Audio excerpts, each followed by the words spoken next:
todos, espero que vocês estejam animados, como a gente está animado aqui. A gente estava orando há muito tempo para que essa primeira reunião pudesse começar, para que nós possamos ver cada um de vocês. Eu falei lá no grupo que estava com saudade, espero que todos vocês também estejam com saudade.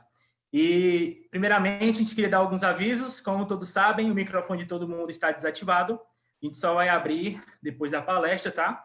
E hoje a gente vai voltar com aquele esquema da palestra, que depois da palestra a gente vai liberar em salas diferentes, tá? E então a Mariana, algumas pessoas da liderança estão colocando um número, depois do nome de vocês, para que vocês não tirem esse número. Por que, Renan, não tirar esse número? Porque esse número vai dizer qual sala você vai estar participando, tá bom? Então a gente vai colocar um número só para separar cada um de vocês em sala, para discutir sobre o que o palestrante falou. Espero que também que vocês possam sair daqui edificados e animados e encorajados, tá bom? Vou chamar aqui o Kaique para fazer uma oração para a gente. Pode fazer, olha. Oremos. Senhor Jesus, amado Pai, Senhor, graças te damos por este momento de união, mesmo que remotamente, estamos aqui, Pai, unidos para aprender mais do Teu Evangelho, mais da Tua Palavra. Senhor, espero que tudo que nós venhamos fazer aqui seja para a Tua honra e para a Tua glória, e que cada um saia edificado aqui desta noite. Em nome do Seu Filho amado, que te oramos e te pedimos. Amém. Amém. A gente vai fazer alguns cânticos agora, tá bom? Espero que você possa cantar junto com a gente.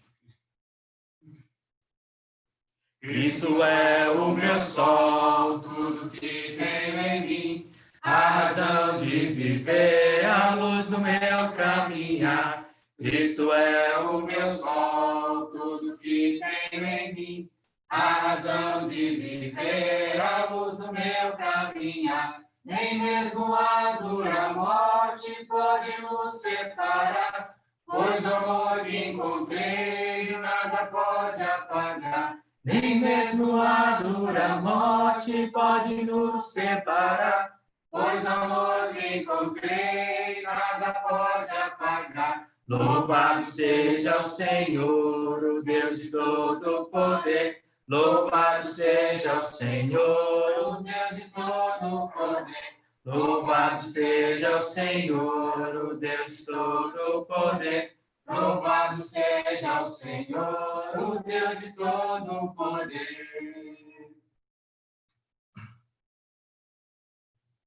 Sobre toda a terra tu és o Rei, sobre as montanhas e o pôr do sol. Uma coisa só, meu desejo é: vem reinar de novo em mim, reina em mim com o teu poder, sobre a escuridão, sobre os sonhos meus. Tu és o Senhor de tudo que sou. Reina em mim, Senhor, sobre o meu pensar, tudo que eu falar, faz-me refletir a beleza que há em ti. Tu és para mim mais que tudo aqui. Vem reinar de novo em mim, reina em mim com o teu poder, sobre a escuridão, sobre os sonhos meus. Tu és o Senhor de tudo que sou. Vem reinar em mim, Senhor. Reinar em mim com o teu poder, sobre a escuridão, sobre os sonhos meus. Tu és o Senhor de tudo que sou. Vem reinar em mim, Senhor. Vem reinar em mim, Senhor. Espero agora que vocês possam voltar um pouco da inocência de vocês. Cuidado, olhinho que vê. Cuidado, olhinho que vê. O Salvador no céu está olhando para você. Cuidado, olhinho que vê. Cuidado, ouvido que escuta. Cuidado, ouvido que escuta.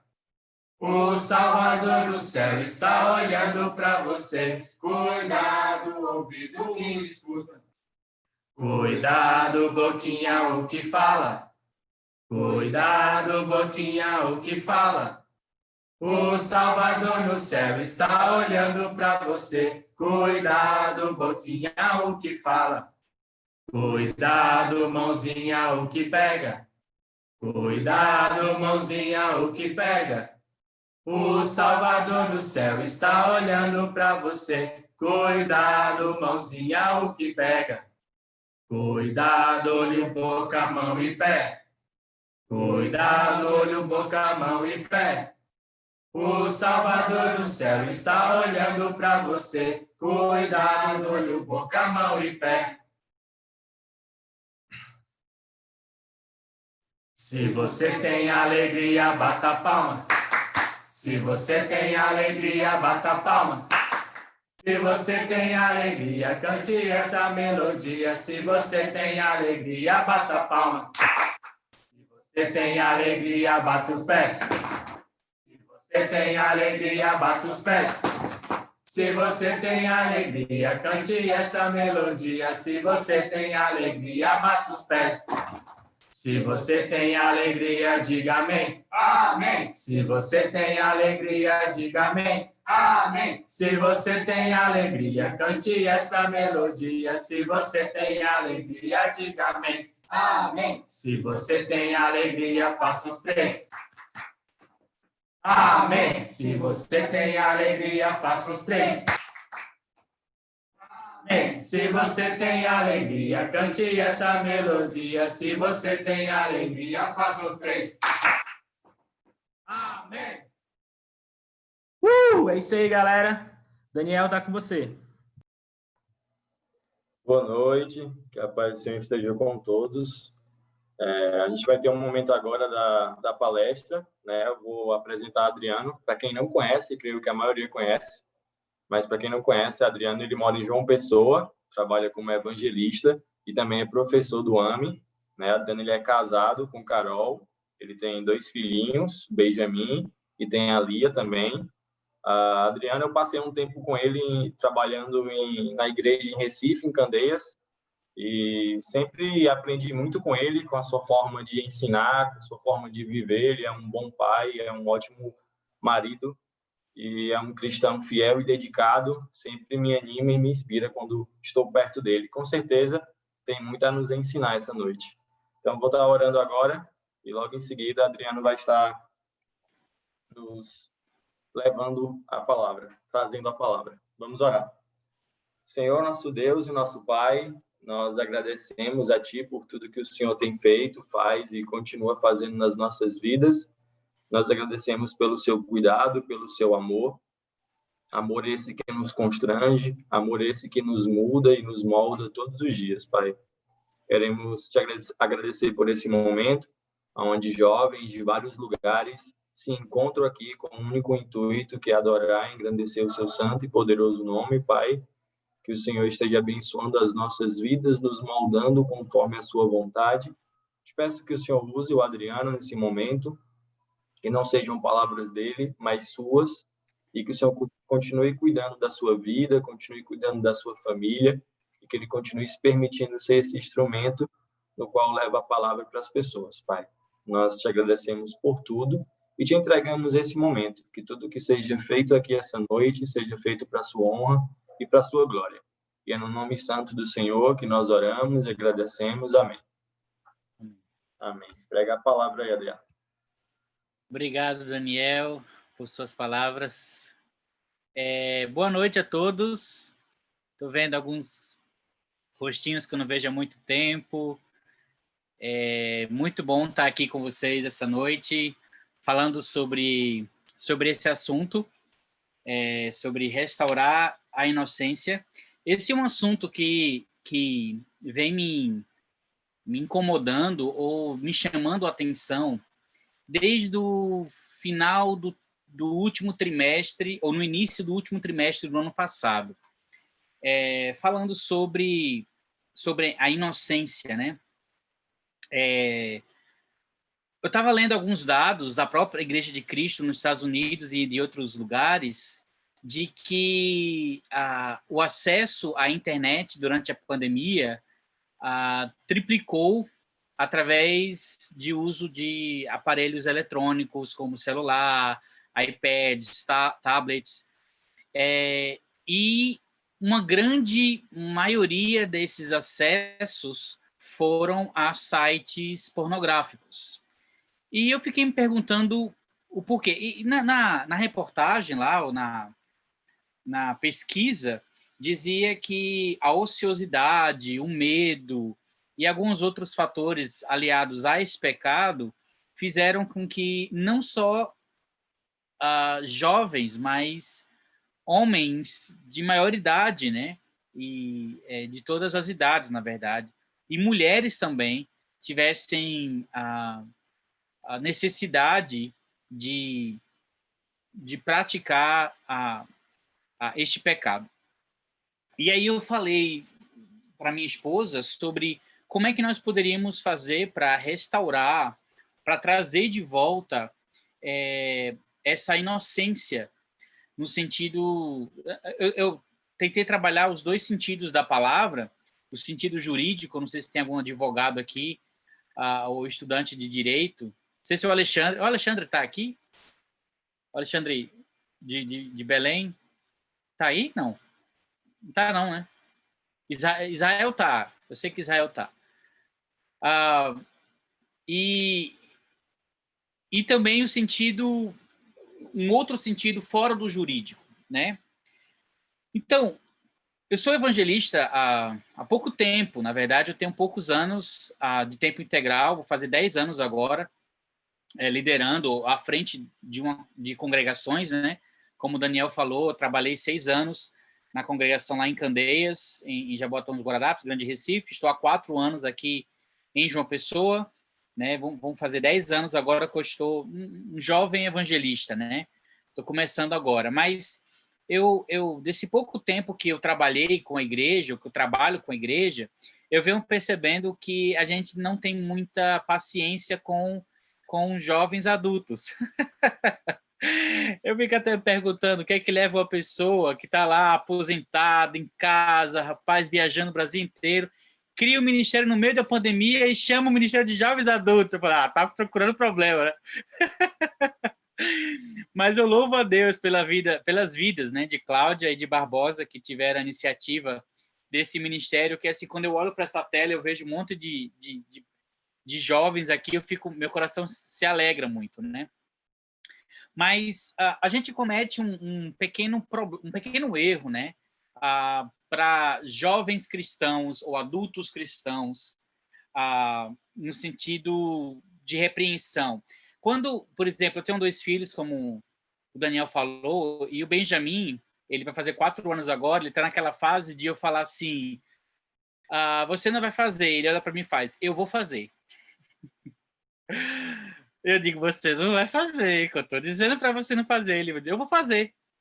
Às vezes eu digo para ele assim, ó, isso não pode fazer, Benjamin, que isso aqui é perigoso. Ele, não é perigoso não, eu sei que não é. Então, ele está naquela fase de querer ficar debatendo e dizendo para mim o que eu tenho que fazer e o que eu não devo fazer. E eu tenho a maior paciência do mundo. Por quê? Porque uma coisa me vem à mente. E minha esposa, às vezes, me lembra muito. Adriano, Benjamin está aprendendo. Ele está crescendo. Ele não tem 13, ele não tem 15, ele não tem 17, ele não tem 30 anos. Ele tem 4 anos. E muitas das coisas da vida somos nós que queremos ensinar para ele. Então, Benjamin é uma criança. E aí eu respiro fundo, olho para aquele serzinho me desafiando, tenho paz, tranquilidade, mansidão, e digo, não, meu filho, olha, eu vou dizer para você. Primeira coisa, não responda o papai. Depois, obedeça. Então, a gente está nessa fase aqui em casa da palavra obediência ser o tema principal. A gente está falando, obedeça seu pai e sua mãe, e você terá os seus dias, né, prolongados na face da terra. A gente está usando esse versículo com ele muitas vezes. Mas é difícil aplicar essa mesma paciência e essa mesma tolerância que frequentemente temos com as crianças, ou às vezes também não, né? Quem trabalha aí em ministério infantil na igreja sabe que às vezes dá vontade de sair correndo, puxando os cabelos assim, né? Que os meninos estão tudo, né, abençoados, né? Tudo abençoado, um menino tudo abençoado. Mas só que quando a gente fala com os adultos ou com jovens adultos, a nossa tolerância, a nossa paciência se esvai com muita facilidade. A gente tem dificuldade de dar chances para pessoas que erram constantemente ou que estão lutando contra o mesmo pecado. E a gente facilmente esquece do 70 vezes 7, né? A gente só faz 7 mesmo, acabou, e assim, a gente não quer mais papo, a gente não dá mais chance, porque nós estamos olhando para as pessoas com um olhar julgador, com um olhar condenador de um adulto, não é?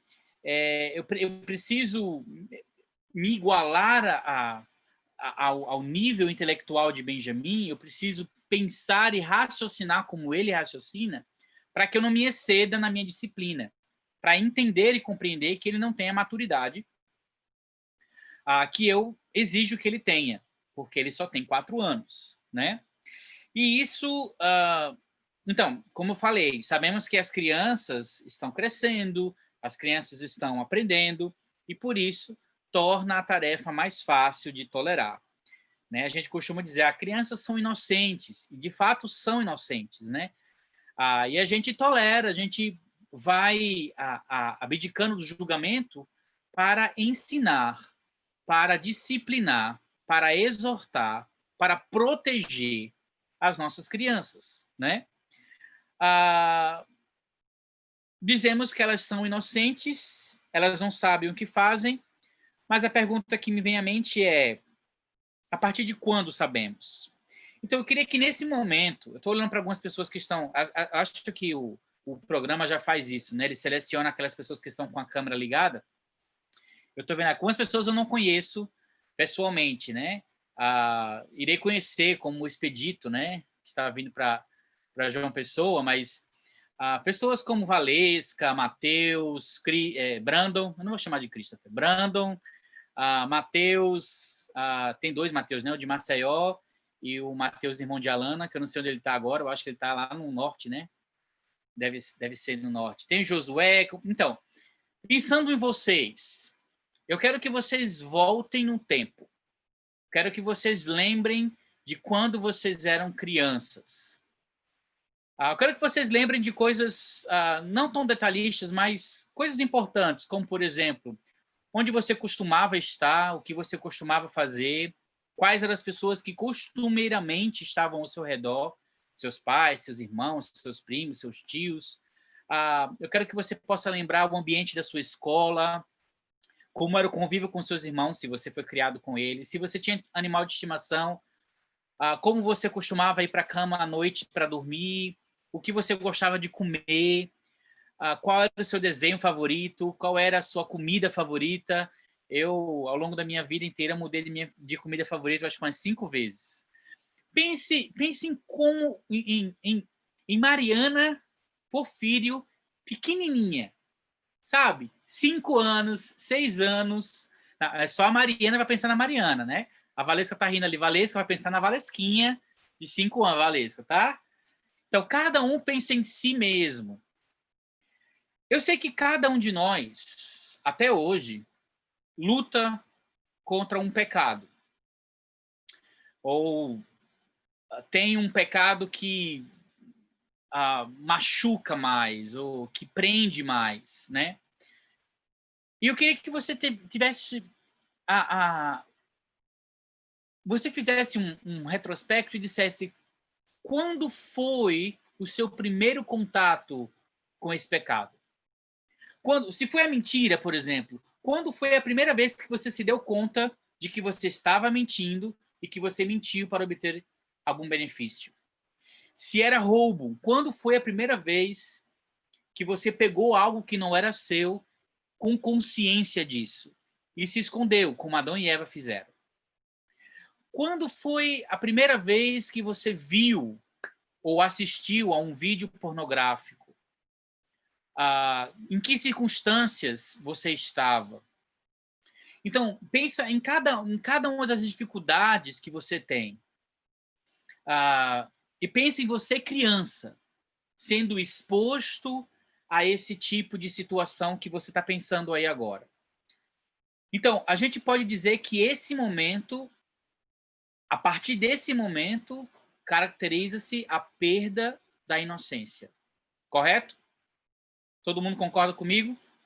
Quando você rouba com a intenção de roubar e se esconde por conta disso, você já não é mais inocente. Quando você mente com a intenção de obter algum tipo de privilégio e você sabe disso, você já não é mais inocente. Né? Quando você vê pornografia ou quando você comete o ato da masturbação, por exemplo, com consciência disso, você se torna culpado. Você não é mais inocente. E aí nos deparamos, algumas pessoas cresceram em lar cristão, com os pais cristãos, ou com os avós, no meu caso, avós cristãos. Outros conheceram Jesus há pouco tempo, outros conheceram no final da adolescência, outros de ouvir falar e só depois de um bom tempo é que se tornaram cristãos. Como é que você chegou diante da cruz? Muito provavelmente como Adão e Eva chegaram diante de Deus naquela tarde no jardim, com vergonha, cobrindo-se, porque você sabia que tinha alguma coisa devendo, né? Você estava em dívida e você queria muito que essa dívida fosse apagada, né? Eu creio que todos os que estão aqui são cristãos batizados e nós, eu acho que um dos maiores motivos, né, que nos leva ao batismo é a oportunidade de ter de volta a nossa condição inicial de inocentes. Mas então, pensando em mim, eu fui uma criança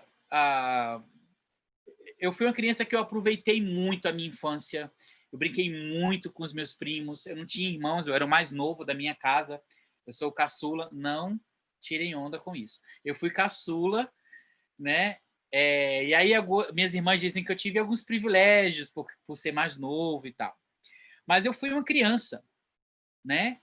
Um dia, e tenho que concordar que ao longo da transição da minha infância para a minha juventude, o mundo começou a ficar um pouco mais cinzento. Eu comecei a olhar para as pessoas com um olhar mais crítico. Depois de um certo tempo da minha vida, eu aprendi coisas que eu não sabia quando eu era criança. Eu aprendi a julgar situações e pessoas. Eu aprendi a condenava muito os meus primos.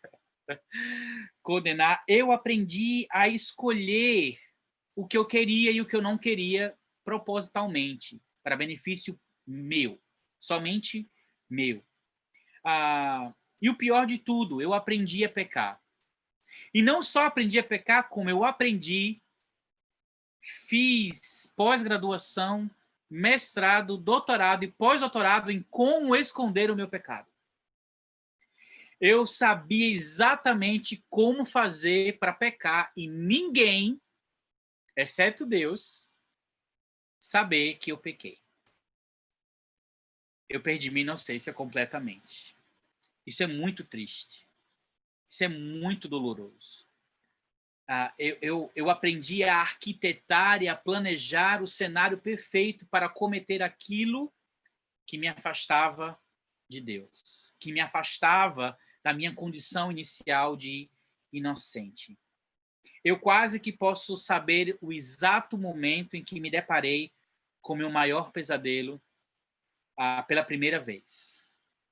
E desde lá eu luto contra esse pecado todos os dias da minha vida.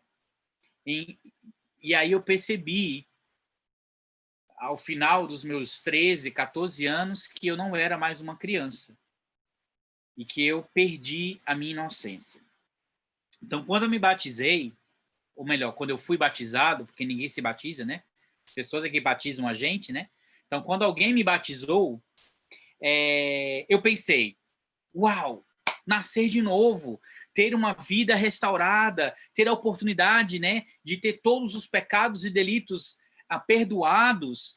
Isso é incrível, né? Receber como se fosse receber um livro em branco com todas as páginas rabiscadas do velho Adriano, apagadas e lançadas no mar do esquecimento. Daqui para frente eu só vou escrever uma história linda, sem pecar, eu vou viver uma vida santa ao lado de Deus. Puém, puém, puém, puém. Não foi o que aconteceu. Não no mundo físico. O que aconteceu no mundo espiritual, que foi todo esse cenário que eu acabei de descrever, não foi assim que eu encarei. Eu saí do batismo, olhei para os meus braços e falei, os músculos ainda estão flácidos.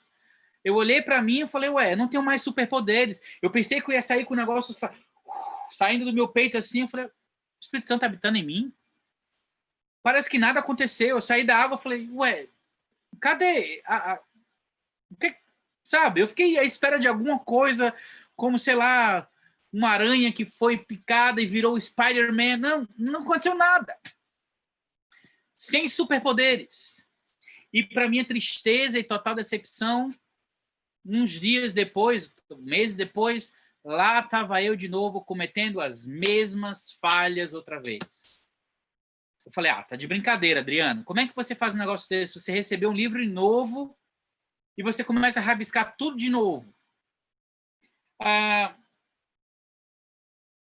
Porém, eu me apegava ao fato ou ao conhecimento que eu tinha de que todos os meus pecados tinham sido perdoados, mesmo os que ainda não tinham sido cometidos. E a cada novo dia, aquele versículo fez sentido para mim, né? Que as misericórdias do Senhor não têm fim, renovam-se a cada manhã.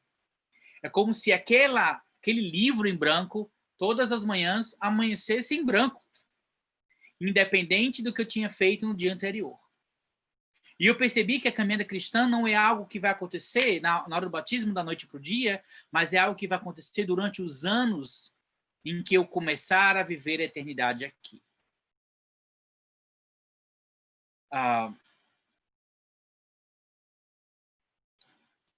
Diante de Deus, depois do batismo, depois da aceitação ao Evangelho, eu não era mais culpado. Eu me tornei inocente. Eu queria ler com vocês alguns versículos nesse ponto da aula. Eu vou pedir para 2 pessoas lerem, na verdade 3 pessoas. Pode ser ou vai bagunçar, Mariana? Pode abrir para pessoas lerem? Pode, né? Então, eu vou pedir para que uma pessoa leia Romanos 8, 1 e 2. Quem pode ler? Eu vou dizer nas passagens, mas primeiro eu quero saber quem vai ler essa passagem. É melhor eu dizer ou melhor a pessoa escolher? Eu escolher, né? Escolhe, Adriano, é melhor. Tá, eu vou escolher quem está aqui na minha lista, na minha frente aqui. Então, eu vou escolher uma pessoa com voz bonita. Valesca, Romanos 8, 1 e 2. Romanos 8, 1 e 2. A pessoa com a voz não tão bonita, Daniel, Romanos 8. Aí você vai ler o 30, depois o 33 e o 34. Beleza, Daniel? Mesmo Romanos 8. Romanos 8, 1 e 2, Valesca. E Daniel 30, depois o 33 e 34. E eu vou pedir para o Josué ler 2 Coríntios 5, 21. Esses 3. Então vamos lá, Valesca. Portanto, agora já não há condenação para os que estão em Cristo Jesus, porque por meio de Cristo Jesus, a lei do Espírito de vida me libertou da lei do pecado e da morte. Obrigado, Daniel. 30. E aos que predestinou, a esses também chamou. E aos que chamou, a esses também justificou. E aos que justificou, a esses também glorificou. Agora o 33 e 34. Quem tentará acusação contra os eleitos de Deus? É Deus quem os justifica. Quem os condenará? É Cristo Jesus quem morreu, ou antes quem ressuscitou, o qual está à direita de Deus e também intercede por nós. Josué. 2 Coríntios 5, 21. Ora, aquele que não conheceu o pecado, ele o fez pecado por nós, para que nele fôssemos feitos justiça de Deus. Ok, uma palavra muito usada nessas 3 passagens que nós olhamos foi justiça, né? Fomos justificados, ou houve uma justificação mediante o sacrifício de Jesus Cristo. Ou seja, se houve justiça e nós somos justificados da nossa culpa, nos tornamos inocentes. Então, desde que Cláudia falou comigo, me convidando para falar sobre esse assunto, ela me deixou à vontade para escolher esse assunto, e foi eu que escolhi sobre esse, eu comecei a orar por vocês, mesmo não sabendo exatamente quem estava aqui, mas eu comecei a orar por vocês. Mas a minha oração de hoje, exatamente hoje, não se refere à condição jurídica do termo inocente. Então, a definição jurídica do termo inocente se diz que é o estado daquele que não é culpado de uma determinada falta ou crime. Certo? Então, todos nós sabemos e confiamos na cruz e na justificação através do Filho de Deus, Jesus Cristo. Através do sacrifício vicário, ou seja, através do sacrifício que nos substituiu naquela cruz. Nenhum de nós que estamos aqui hoje temos dificuldades de aceitar isso, porque isso nos beneficia. Isso nos traz refrigério, calma, tranquilidade para vivermos o nosso cristianismo, a nossa vida em santidade. Saber que Cristo pagou por uma dívida que eu não podia pagar é confortante, né? Saber que Jesus é aquele que nos traz a justificação dos nossos pecados, a purificação dos nossos pecados, nos traz paz com Deus. Paulo fala isso também em Romanos, né? Que nós podemos, através de Jesus Cristo, mais uma vez, termos paz com Deus. Né? Que eu acho que é aquilo que Deus busca entre ele e o homem desde a expulsão de Adão e Eva, desde a quebra da inocência lá no Jardim do Éden. Então, não quero falar sobre isso, apesar de que isso é um assunto muito importante para o que eu quero falar. Né? Eu quero falar, minha oração de hoje é específica ao fato de me tornar inocente como uma criança. E como é que é ser inocente como uma criança? Então, volta lá Nossa, eu ia dizer 90, mas 90 é minha infância, né? Volta lá em, sei lá, 97, vai. Tem gente aqui que foi criança em 97? Sim. Não. Expedito, você nasceu em que ano, Expedito?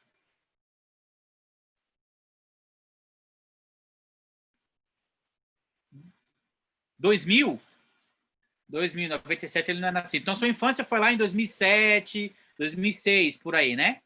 Então, volta lá para essa idade, volta lá para essa época de vocês aí, de quando vocês eram crianças. O Barbosa vai voltar lá para 83, né? 70, a infância dele lá. Então, volta para lá. Como era ser inocente naquela época? Como é que você via o mundo? A primeira coisa que a gente pode responder é sem maldade. Criança não tem maldade. Nada do que a criança faz, ela faz com o propósito de alguma coisa. Ela faz espontaneamente, ela faz naturalmente, ela faz com leveza, não é? Então, pensando em mim, minha condição de tornar alguém que não seja capaz de premeditar, planejar, arquitetar e desejar fazer o mal. Porque quando a gente se pega premeditando, planejando, arquitetando e desejando o mal, nós não temos mais inocência. Você não vê a criança planejando o mal, arquitetando o mal e nem muito menos desejando o mal. Então, a condição da inocência da qual me refiro no dia de hoje, na noite de hoje, é justamente essa. A de me tornar alguém incapaz de fazer tais coisas. De me tornar incapaz. Alguém que não seja habilitado para correr para fazer o mal. Alguém que cuida bem do olhinho, o que vê, da boquinha, o que fala, do ouvido, o que escuta, das mãos, o que pega dos pés, onde anda. Não há música mais mais propícia para esse momento do que essa que nós cantamos no início. Desejar ver o mundo como uma criança outra vez. Como é que a criança vê o mundo? Inofensivo, puro, destituído de segundas intenções, leve, nocivo, sem malícia, sem julgamentos. Ou seja, a minha oração de hoje é para que nós possamos ter nossa inocência restaurada. Quero ler mais 3 passagens com vocês para a gente poder ir para os grupos. A primeira delas é em Filipenses 4:8. Eu posso pedir para... O Christian está aí ainda, o sevilhano? Ou ele já foi? Filipenses 4:8. Christian? Tá ali, já vi. Você pode ler para a gente, depois que eu ler Filipenses 4:8, você pode ler Mateus 18:1, por favor, Christian? Ok. Não, na verdade, faz o seguinte, Christian. Lê Filipenses 4:8. Eu vou ler Mateus. Lê Filipenses 4:8. Por favor.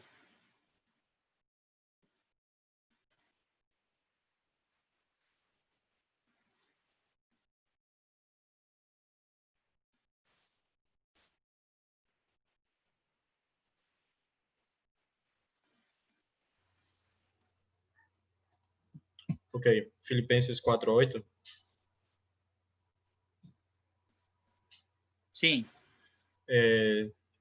Finalmente, irmãos, tudo que foi verdadeiro, tudo que foi nobre, tudo que foi correto, tudo que foi puro, tudo que foi amável, tudo que foi de boa fama, se houver algo de excelente ou digno de louvor, pensem nessas coisas.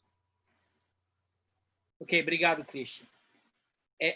Esse versículo se encaixa bem com o que eu estou falando, porque é o processo da inocentificação. Existe isso? Inventei agora. É o fato de tornar alguém culpado ou inocente. Né? E a gente, mais do que tudo no mundo, eu comecei a falar sobre esse estudo, né, da igreja nos Estados Unidos sobre acessos a sites pornográficos. Mais do que tudo no mundo, nós precisamos desejar isso. Isso é algo que ninguém pode fazer por nós.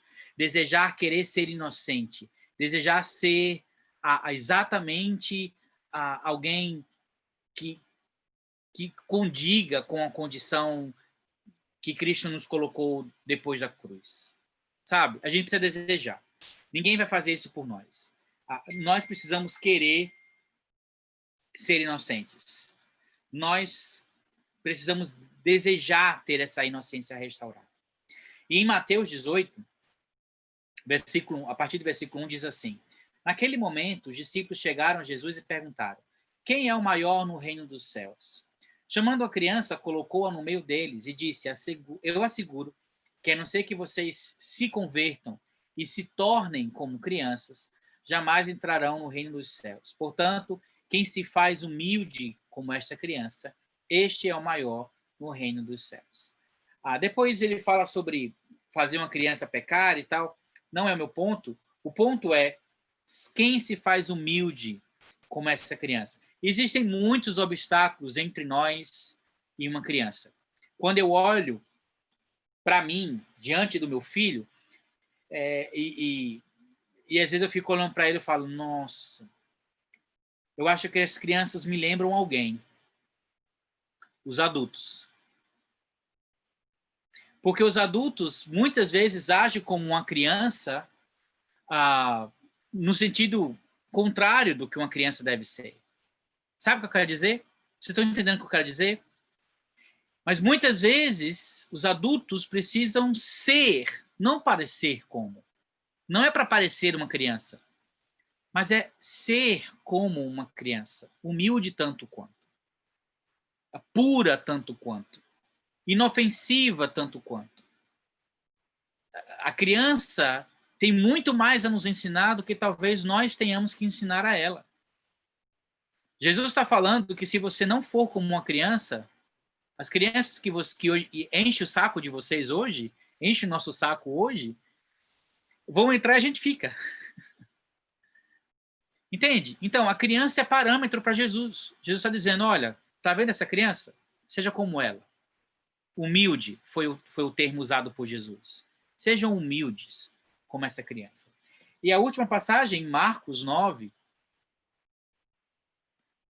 Marcos 9 é um outro encontro de Jesus com crianças. E olha o que ele fala. Marcos 9, 42. E aí vem calhar com o estudo que eu falei inicialmente. Mateus 9, 42. Se alguém fizer tropeçar um desses pequeninos que creem em mim, seria melhor que fosse lançado no mar com uma grande pedra amarrada no pescoço. Se sua mão o fizer tropeçar, corte-a. É melhor entrar na vida mutilado do que tendo as duas mãos ir para o inferno onde o fogo nunca se apaga, onde o seu verme não morre e o fogo não se apaga. E se o seu pé fizer tropeçar, corte-o. É melhor entrar na vida aleijado do que tendo os dois pés ser lançado no inferno, onde o verme não morre e o fogo não se apaga. E se seu olho fizer tropeçar, arranque-o. É melhor entrar no reino dos céus com um só olho do que tendo os dois olhos ser lançado no inferno, onde o seu verme não morre e o fogo não se apaga. Cada um será salgado com fogo. Ok. Jesus começa falando sobre fazer tropeçar um desses pequeninos. Alguém um dia se pôs no meu caminho e me ensinou a pecar. Me colocou num caminho que eu não gostaria de ter ido. Mas mesmo depois de ter aprendido a pecar, eu posso, e eu o fiz, desistir de continuar mantendo ele. Pelo menos em sigilo. Uma das frases que eu ouvi no início da minha conversão, há muitos anos atrás, foi: pecado confessado perde força. E essa é uma verdade. Quanto mais nos escondemos, mais o pecado nos torna prisioneiros dele. Mas quando nós confessamos os nossos pecados, primeiramente a Deus, e depois a um irmão fiel, maduro, capaz de te ajudar, é que o pecado vai começar a ser enfraquecido na sua pele, na sua carne. Mas uma coisa Jesus nos disse e nos deixa muito claro nessa passagem que a gente acabou de falar. Jesus não está pedindo para a gente arrancar o olho físico, a mão física, o pé físico. Ele não está pedindo para que a gente se mutile fisicamente.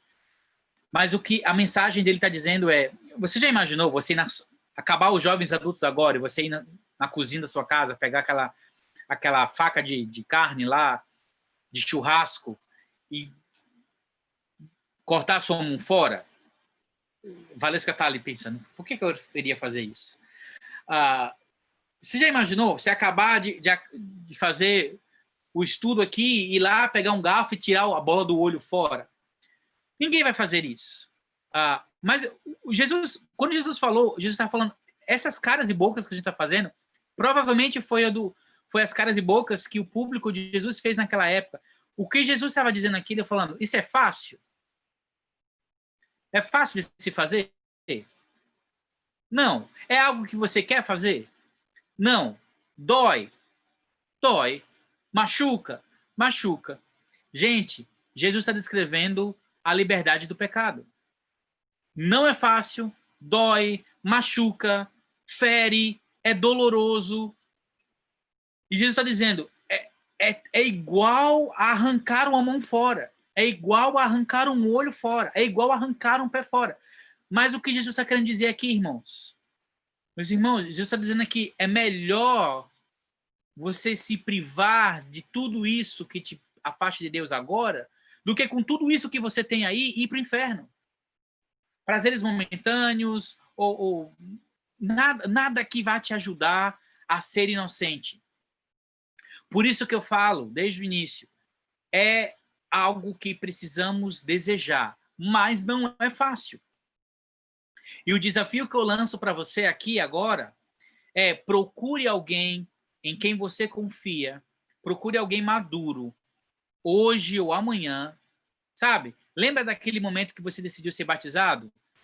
É a mesma urgência, é a mesma urgência. Confesse seu pecado. Diga que você precisa de ajuda. Corte essa mão fora. Corte esse pé fora. Lance esse olho fora. Vai doer, vai ser difícil, vai ser vergonhoso, vai ser dolorido, sabe? Mas é a melhor coisa que a gente precisa fazer. É a melhor coisa que a gente precisa fazer. Então, o processo de ter nossa inocência restaurada começa hoje. E depende da gente de fazer isso. Tá? Então, era isso que eu queria trazer como reflexão para vocês hoje. Espero poder ter ajudado. Eu sei que a gente vai separar. Porque eu não gosto de falar separar e dividir, porque dividir a igreja é difícil, né? Não soa bem. Vamos dividir a igreja, vamos separar os irmãos, essa coisa é meio... Vamos fazer o quê? Colocar em grupos, é isso? Então, com você... Tem mais alguma coisa que eu vou falar agora ou depois? Ou... Não, obrigado, Adriano.